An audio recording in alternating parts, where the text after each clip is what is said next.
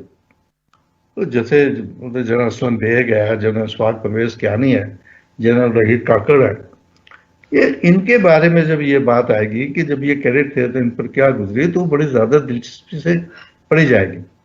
تو یہ سوچ کے میں نے پھر سب سے پہلے جنرل اسلم بیگ کو کانٹیکٹ کیا اور ان سے بتایا کہ سر میں آپ کا انٹرویو کرنا چاہتا ہوں.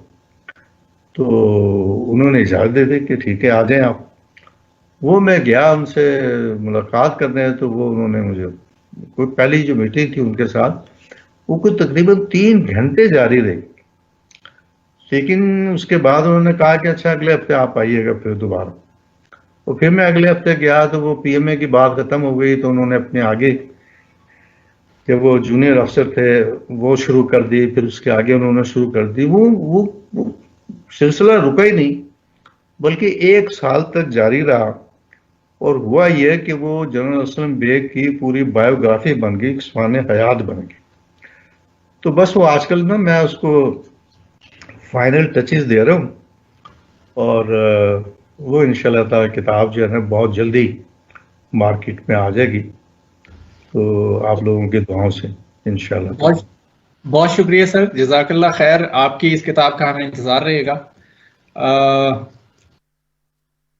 خرم صاحب نیکسٹ. اس کتاب کا نام ہے اقتدار کی مجبوریاں. دونوں میں ہے, انگلش میں بھی ہے اردو میں بھی ہے. اردو میں ہے اقتدار کی مجبوریاں اور انگلش میں اس کا نام ہے کمپلشنز آف پاور. انشاءاللہ تعالی جلدی چھپ جائے گی. بہت شکریہ کرنل اشفاق حسین صاحب کہ آپ نے ہمارے لیے ٹائم نکالا اور بہت ہی قیمتی گفتگو آج کے دن کے حوالے سے ہمارے ساتھ شیئر کی. اپنے ایکسپیرینسز جو ہیں وہ آپ نے ہمارے ساتھ شیئر کیے. اب ہمارے ساتھ ہمارے تیسرے جو اسپیکر ہیں اور بہت سی کتابوں کے آتھر بھی ہیں, ارشد احمد بیگ صاحب. ارشد احمد بیگ صاحب آج ہمارے ساتھ جو گفتگو کریں گے وہ مطالعے کی اہمیت کے حوالے سے وہ ہمارے ساتھ گفتگو کریں گے. اور آج کل ان کی ایک لیٹسٹ بک جو بڑی مشہور ہے ذہن اجالا, جو مارکیٹ میں بہت زیادہ مشہور ہوئی ہے.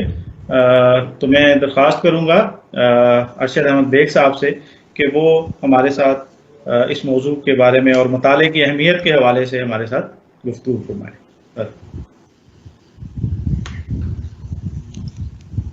بسم اللہ الرحمن الرحیم. السلام علیکم ورحمۃ اللہ وبرکاتہ. بہت شکریہ فاروق صاحب اور خرم شہزاد صاحب.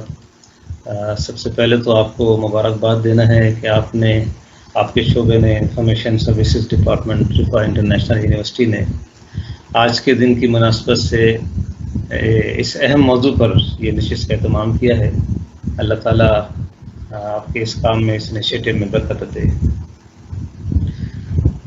اچھا دیکھیے, مطالعے کی اہمیت کے حوالے سے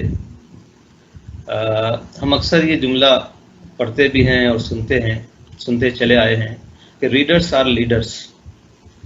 تو اس میں اصل نقطہ یہ ہے کہ جو سماج میں علمی اور فکری رہنمائی اصل میں ایسے ہی افراد کرتے ہیں جو صاحبان علم ہوتے ہیں.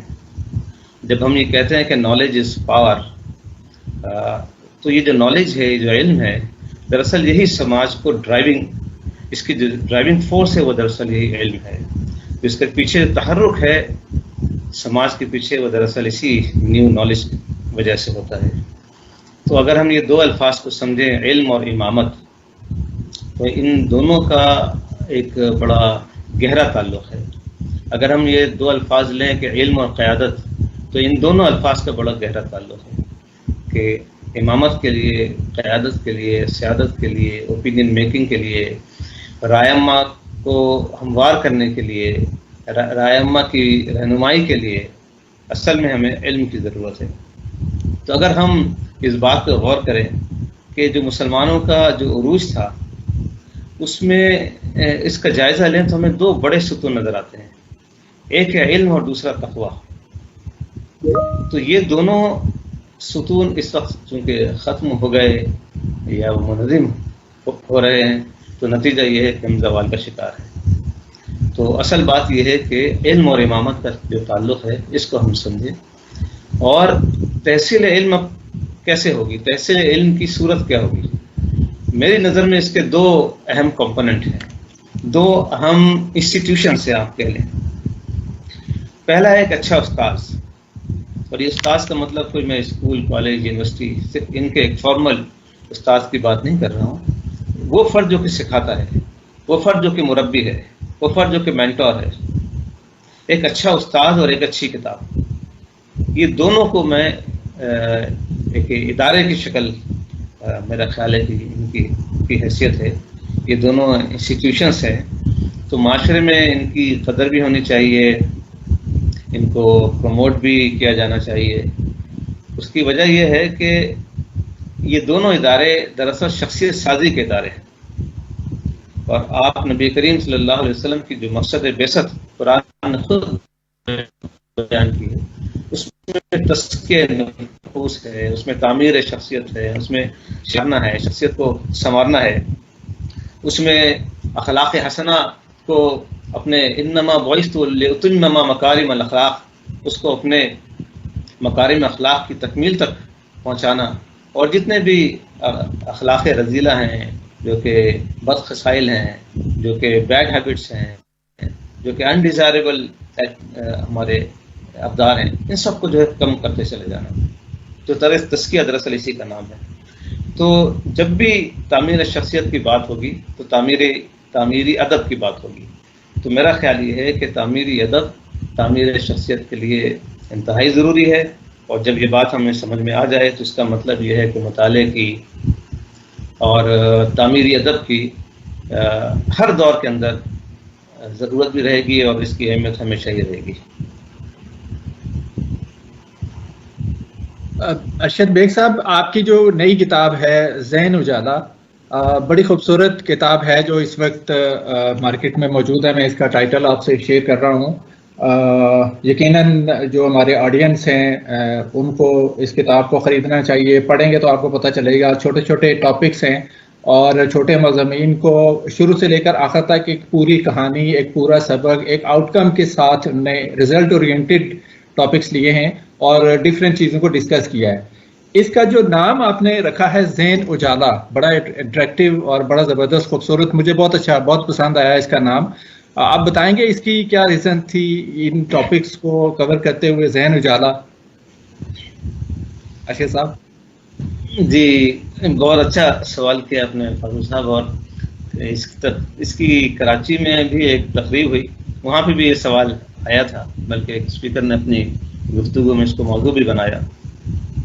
تو بس بات ایسی ہے کہ کچھ چیزیں ذہن کے اندر بیٹھ جاتی ہیں کافی سالوں سے، اور پھر وہ جم جاتی ہیں، اور پھر کہیں نہ کہیں جب اس کا وقت آتا ہے تو وہ پھر باہر آتی ہیں. آج سے کوئی 15-16 سال پہلے ایک رسالہ نکل رہا تھا، میں اس کا ایڈیٹر تھا. اس کا نام ہم نے رکھا تھا گھر اجالا. تو وہ فیملی میگزین تھا ایک لحاظ سے، اس میں سے گھر کے سارے مکین جو بھی ہوتے ہیں، گھر والے ہیں، وہ سب اس کے مخاطب تھے. اسی طرح کوئی 3-4 سال پہلے میں نے کالم لکھنے کا آغاز کیا اخبار میں اور مختلف رسائل جرائد میں. تو اس کا عنوان دیا قلم اجالا. تو یہ دو ہو گئے اجالے، ایک گھر اجالا اور پھر قلم اجالا. اور پھر جب یہ کتاب کو لکھنے کا ارادہ ہوا اور کتاب مرتب کی ہے اس طرح، تو اس کا نام پھر ذہن اجالا دیا کہ اللہ تعالیٰ ایسے ہی بنا دے کہ ہم اجالوں کے پیغمبر ہیں اور اجالوں سے محبت کی نشانی ہے. تو میرا خیال یہ ہے کہ جو تعمیری ادب ہوتا ہے وہ فکر کی نمو کرتا ہے، وہ فکر کو جلا بخشتا ہے، وہ فکر کی اس میں پختگی کا نام تعمیری ادب ہے. تو جو کتاب قلب و ذہن میں اور ظاہر و باطن میں اجالا کرے، تو یہ اگر میں اپنی کتاب کی مناسبت سے بات کروں تو تعمیری ادب، ذہن میں اجالوں کا در آنا دراصل تعمیری ادب ہے. تو یہ جو اجالوں کی جو پوری کیفیات تھی ذہن میں اور پچھلے 20 سال سے، وہی شاید اس کی وجہ بنی ہے کہ میں نے اس کا نام ذہن اجالا رکھا ہے۔ یقیناً کتاب زندگی میں اجالا لے کر آتی ہے، روشنیاں لے کر آتی ہے کتاب۔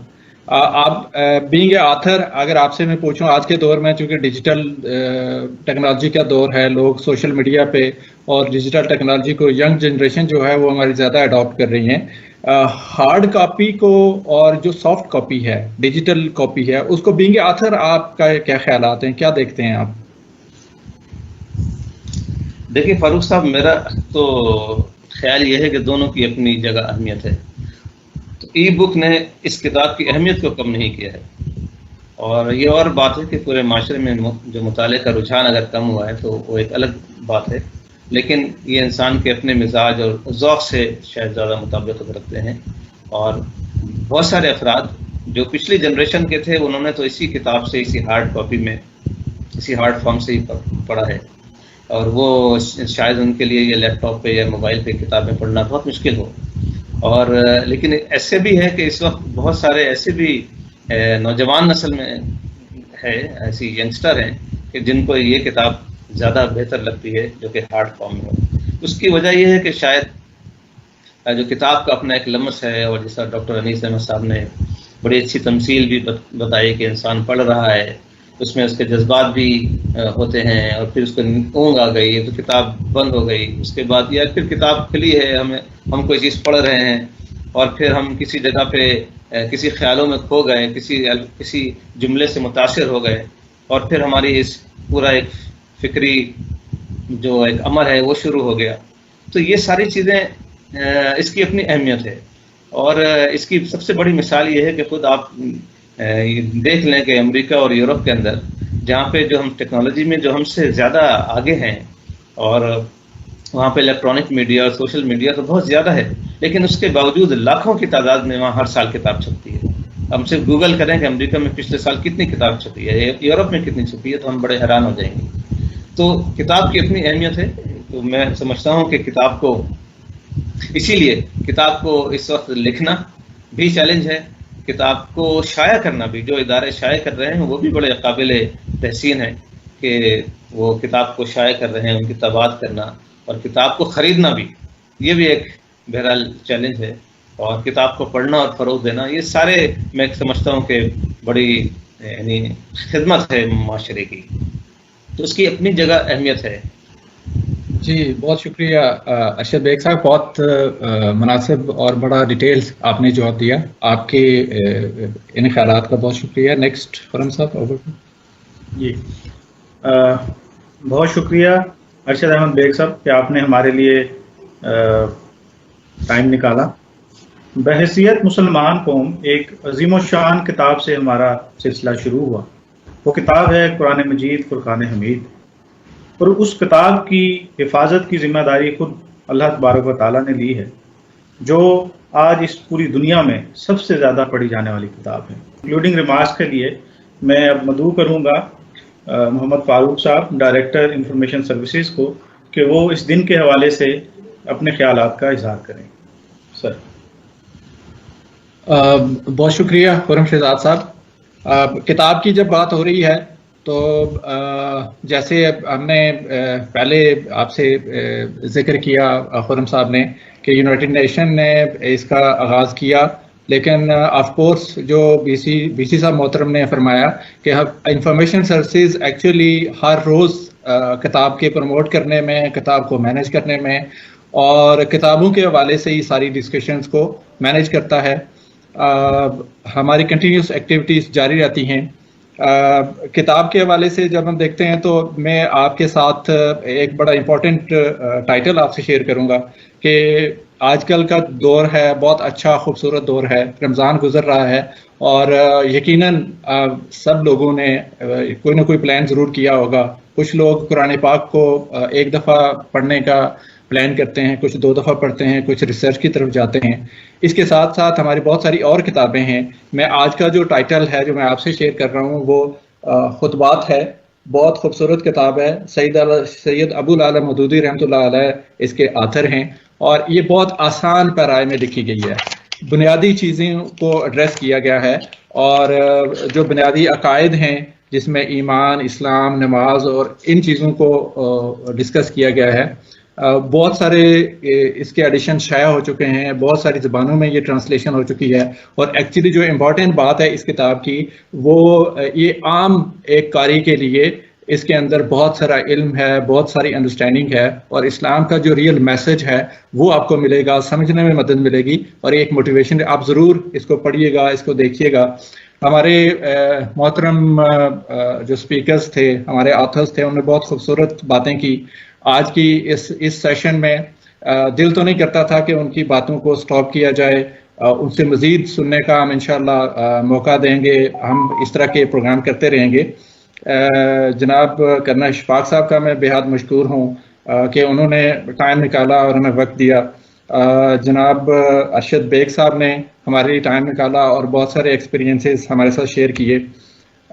ایک بات جو میں آپ سے شیئر کرتا چلوں کہ انفارمیشن سروسز نہ صرف ہارڈ کاپیز، پرنٹ اور آن لائن بکس کی ڈسکشن ہو رہی تھی. یقیناً دونوں کی اپنی اپنی ویلیوز ہیں، دونوں کی امپورٹنس ہے. آن لائن بکس نے ہمارے لیے ایکسیس کو بہت آسان بنایا اور کتاب تک ایکسیس بہت ایزی ہوئی، لیکن دوسری طرف دنیا میں اگر آپ پرنٹنگ کا ریشو دیکھیں تو اس وقت پہلے سے کہیں زیادہ کتابیں پبلش ہو رہی ہیں.